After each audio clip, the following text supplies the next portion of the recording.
1 de la tarde con 23 minutos. Los atentados terroristas están a la orden del día y lamentablemente hoy vuelven a ser noticia en el mundo. Alejandra, buenas tardes, bienvenida. Gracias, William. Buenas tardes. Para mí es un gusto poderles brindar esta información completa y hacerlo en este inicio de semana. Así es.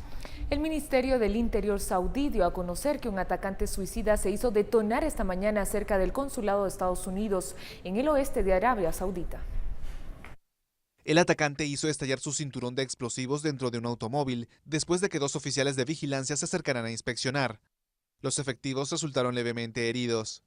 De momento no había indicaciones sobre la identidad del autor o autores del ataque, que no había sido reivindicado. La agresión coincide con la jornada en que se conmemora el aniversario de la independencia estadounidense. A más de 200 aumentó el número de muertos tras el atentado registrado ayer en la capital iraquí, reivindicado por el grupo Estado Islámico. Este se convirtió en una de las peores embestidas de la historia del país. El gobierno decretó hoy 3 días de duelo nacional. Irak seguía este lunes contando víctimas tras el atentado registrado la víspera en el barrio capitalino de Karrada. Las autoridades revelaban que el saldo de fallecidos alcanzaba los 213 en un nuevo balance. Más de 200 personas también resultaron heridas por la explosión que provocó incendios en edificios y comercios cercanos. Se trata de uno de los ataques más graves en la historia de Irak, un país castigado desde hace años por atentados contra lugares concurridos. Un kamikaze había hecho estallar un coche bomba en una calle de actividad comercial cuando la gente hacía compras para la fiesta que marca el final del Ramadán. El grupo Estado Islámico reivindicó la embestida. El atentado pone de nuevo de relieve la incapacidad de las autoridades para instaurar medidas de seguridad eficaces. Nigel Farage anunció su dimisión como líder del Partido para la Independencia del Reino Unido tras cumplir su sueño del Brexit, mientras el gobierno confirmó que pretende bajar el impuesto de sociedades, una medida para evitar una fuga de empresas. Durante una conferencia de prensa en Londres, el eurodiputado dijo que los resultados del referendo significaban que había alcanzado sus aspiraciones políticas. Quiere volver a su vida normal, aseguró. La posibilidad de que uno de los líderes de la campaña antieuropea acabe gestionando la ruptura con la Unión se alejó todavía más con su partida. Algunos legisladores comunitarios le consideraron el último cobarde que abandonaba el caos que había creado, en alusión a la dimisión de otros líderes pro-Brexit. Mientras tanto, el gobierno confirmó que estudia rebajar el impuesto de sociedades por debajo del 15% para frenar la fuga de empresas en caso de que se materialice la salida. Bienvenido al infierno es el nombre de la protesta de alrededor de 300 agentes de policía de Río de Janeiro que tomaron la segunda ciudad más grande de Brasil vestidos de negro para denunciar lo que consideran un abandono por parte del gobierno regional. Desde hace varios meses los oficiales sufren retrasos en el pago de sus salarios, así como un desabastecimiento en el equipamiento básico necesario para el cumplimiento de sus funciones, desde la escasez de combustible para vehículos y de material de oficina hasta la falta de elementos básicos de higiene. Estas protestas se enmarcan en una situación de estallido social ante una severa crisis económica y el desvío de fondos federales para la financiación de los Juegos Olímpicos de Río 2016, que comienzan el próximo 7 de agosto.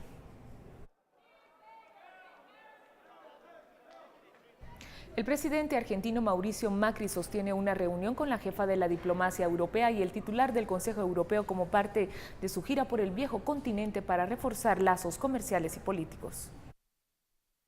En su agenda figuraba también una reunión con el titular del Consejo Europeo, Donald Tusk.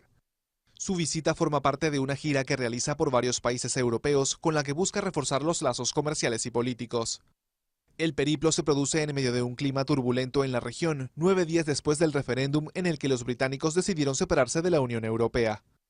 La decisión ha provocado incertidumbre y conmoción en un momento cuando el Mercosur buscaba reimpulsar las negociaciones comerciales con el viejo continente. Macri visitó Francia durante el fin de semana y todavía debe hacer una escala en Berlín.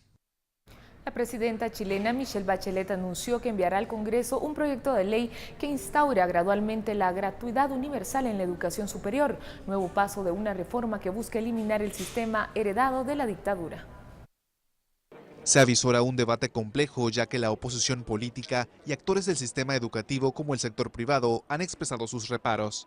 La propuesta abarca a todas las instituciones, públicas y privadas, mantiene el financiamiento estatal a universidades y estudiantes y controla que se respete la prohibición de lucrar con la educación.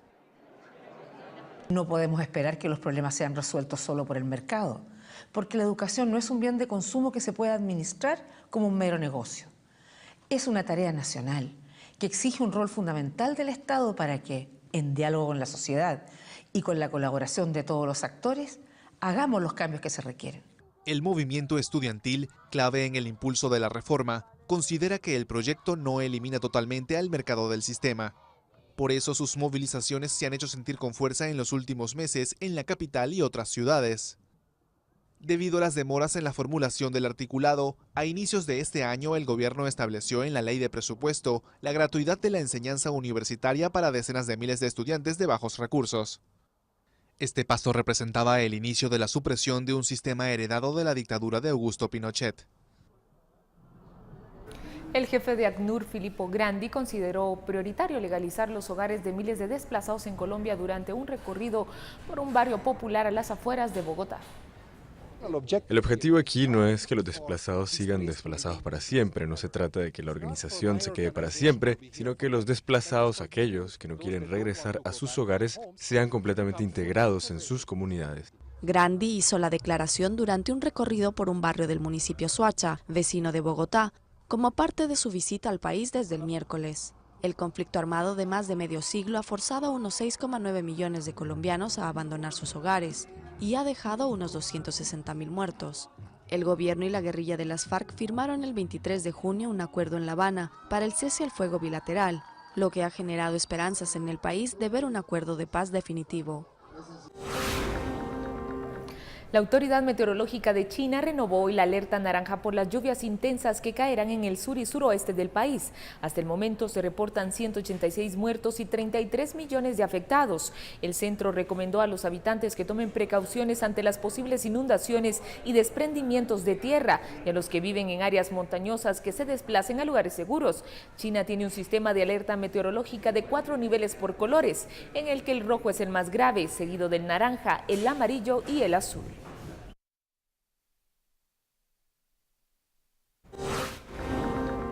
Policías y fiscales en Italia dieron un importante golpe a una red internacional dedicada a traficar con migrantes, informó el Ministerio del Interior. Autoridades en Palermo reportaron el arresto de 38 personas sospechosas de pertenecer a la organización.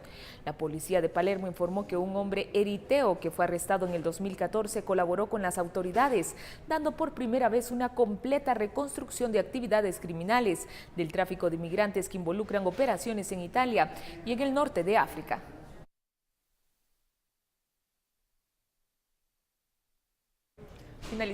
Finalizamos así el acontecer internacional, pero ya estamos trabajando, William, para llevarle más información del mundo a las 6:09 de la noche.